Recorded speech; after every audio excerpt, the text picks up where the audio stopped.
since we are instrumental in doing so, we felt it's our legal obligation to remind them as well, as they face this new chapter of their lives, the duties and responsibilities mandated by law as married couples. And we also deem it very important to share to them some practical insights on married life. Simply because, just like other successful couple, we want them to live happily ever after. And so, Donnie and Elsa, we want you to enjoy all the blessings of a happy marriage. So, we will tell you the secrets.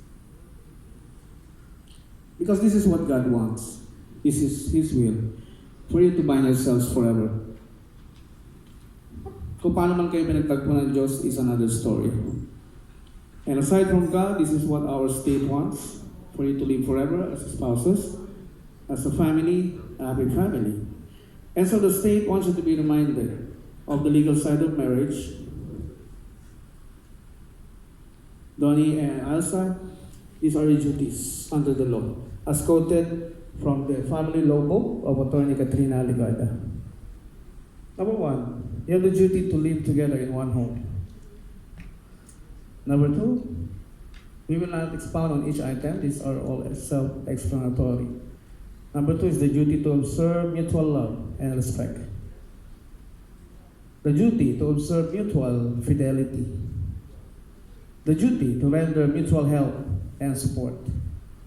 The duty to manage the household. The duty to support the family. The duty to fix the domicile. On the other hand, these are your rights as a couple under the law. The right to cohabitation, the right to sexual intimacy, the right to procreate, the right to jointly exercise parental authority over the children, the right to be supported by the other spouse, the right to be loved and be comforted, the right to jointly fix the family residence, the right to manage the household, the right to exercise any legitimate profession, the right to give and receive moderate gifts to and from each other, the right to retain the ownership, possession, and administration of your exclusive separate properties. So these are your duties and rights as a couple. So if any of you fail to fulfill these duties prescribed by law, there are remedies provided by law. But we will not share them with you anymore because we don't want you to reach that point. Because you have chosen wise men and women here, played by your principal sponsors as your second parents, to guide you, to help you. So may we see the principal sponsors, tayo lamang po. Mga ninang at ninang po na napili. To our dear principal sponsors, may we remind you that you are not just here as witnesses, as required by law, but there is a more serious reason for your selection as their witnesses.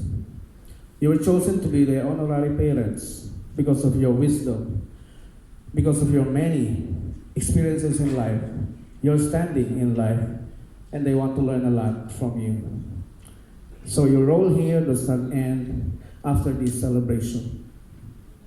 You have a deeper role in their lives today, in the eyes of God and in the eyes of the law, and in the eyes of our community, that you will always ensure the happiness and togetherness of our lovely couple here. That you will always be there at any time of the day when things go wrong. That you will do everything in your wisdom and experience to help them make the right decision for stronger family ties. You will all join forces.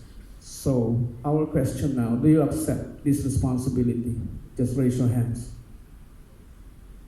Thank you so much. May we give them a hand, please? Thank you so much. You will now be seated.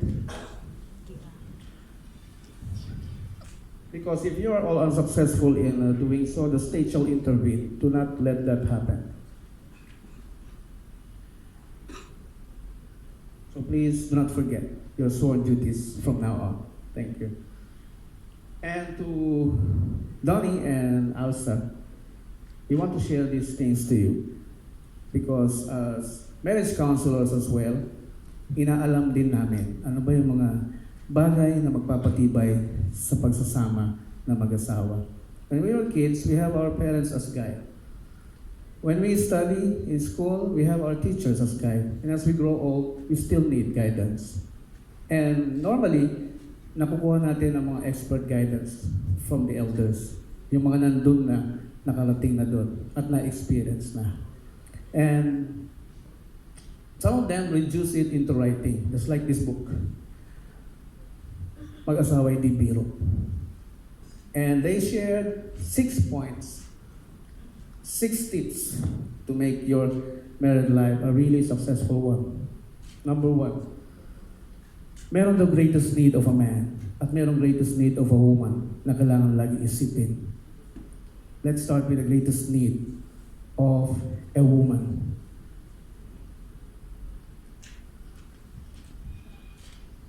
So I will address this to you, Donnie.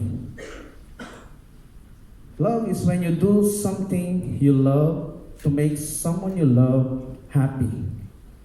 But greater love is when you do something you don't love, yet you do it with all your heart to make someone you love happy. From the author of the book. Number 1 tip. Say I love you every time you speak to each other. Every time you speak. Pag narinig yung nag-I love you bawat isa, ewan ko kung may magagalit pa sa inyo. Laging lalambot yung isa. Ang sweet naman niya. That's very effective. Subok na yan. Number 2, don't speak harsh to your wife. Ang theme song ng mga babae, please be careful with my heart. Mahirap tanggapin sa kanila ang masakit na salita. So kapag nagluto siya, for example, huwag mo kagad sasabihin na maalat. Okay? Huwag agad direkta. Sabihin mo muna, okay naman, pero dagdagan natin ng konting tamis. Yung gano'n. Got the idea? Yeah. Okay? Number 3, don't be forgetful, Donnie. Hate daw ng mga babae ang malilimuting lalaki. Malilimutin sa anniversary, malilimutin sa birthday, at sa mga importanteng date sa pamilya. Don't be forgetful. Next, show her that she is your priority over gadgets, TV, friends. Priority siya lagi. Show her. Ipadama mo sa kanya when there's an opportunity. Number 5, be proud of her as your wife. Be proud. Kahit anong situation. Huwag kang mahihiya. Pag nag-I love you siya, sagutin mo lagi ng I love you. Kahit marami nakikinig. That's very effective. And number 6, show genuine concern to your wife. Genuine concern. Sa lahat ng bagay, iisipin mo siya. Pag binigyan ka niya ng tubig, habang kumakain ka, ininom mo para di ka mabulunan. The same thing with her, palitan mo yung laman ng baso para siya naman ang hindi mabulunan. Yun yung mga concern na example. Okay? So that's the greatest need of a wife, which is, ano yun, Donnie? Nakuha mo? With all those 6 items, the greatest need of a wife is love. Now let's turn to the greatest need of a man, of a husband.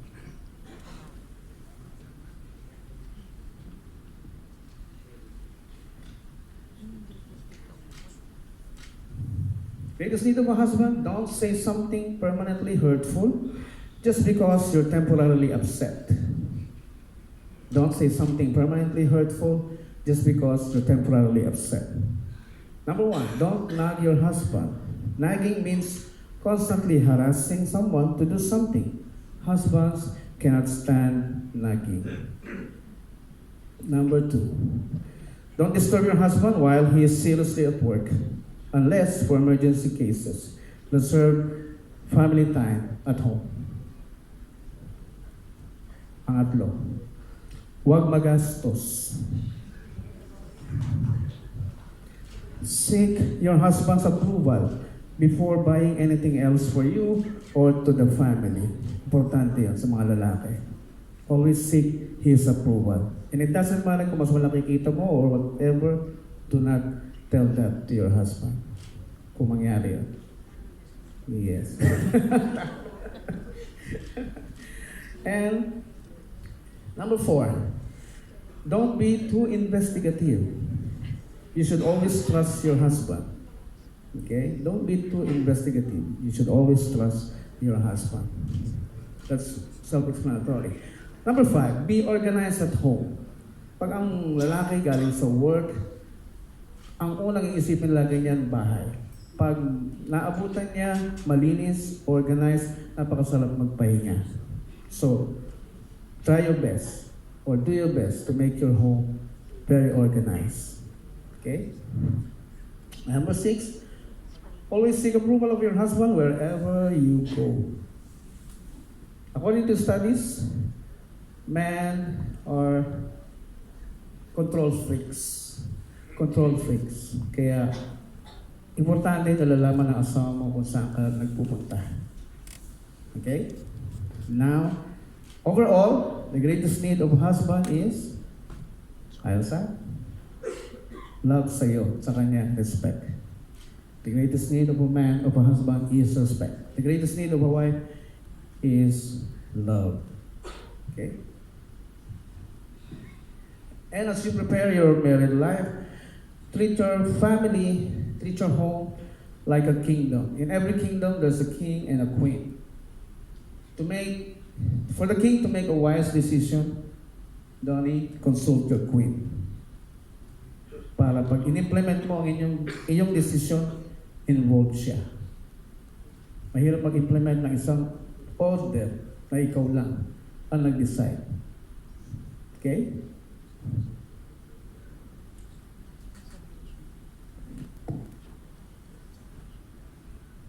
We are nearing to the conclusion of this ceremony.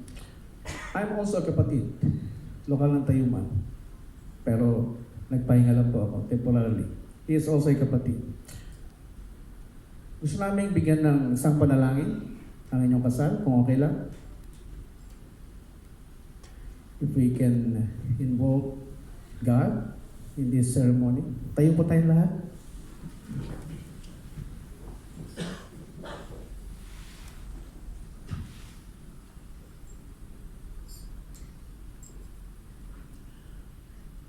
Ama namin Diyos, na makapangyarihan sa lahat, kami po ay sama-sama lumalapit sa inyo upang hingin ang inyong basbas sa pag-iisang dibdib ng inyong dalawang anak na kaanib ng inyong iglesia.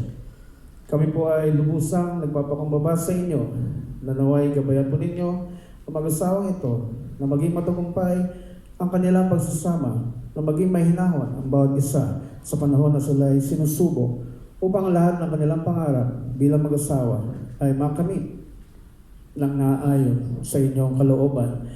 Ama, hinihingi din po namin ang inyong basbas sa kanilang mga piniling ninong at ninang na sila'y magsilbing ilaw sa kanilang pagsasama upang lalong magtagal ang kanilang buhay mag-asawa.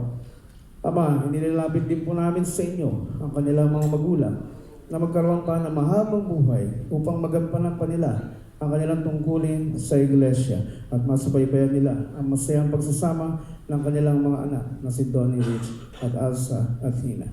Ama, nilalapit din namin sa inyo ang mga bisitang narito, mga tunay na nagmamahal sa inyong anak na si Donnie, Rites at Elsa, na basbasan po ang kanilang mga pamilya upang magampanan pa nilang mabuti ang kanilang mga tungkulin sa kanilang mga pamilya, sa komunidad, sa inyong iglesia, upang maging kalugod-lugod po sila sa inyong paningin. Ang lahat po ng ito ay aming sama-samang dalangin sa tanging pangalan ng inyong bugtong na anak na si Jesus.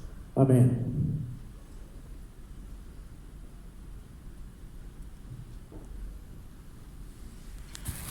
Thank you.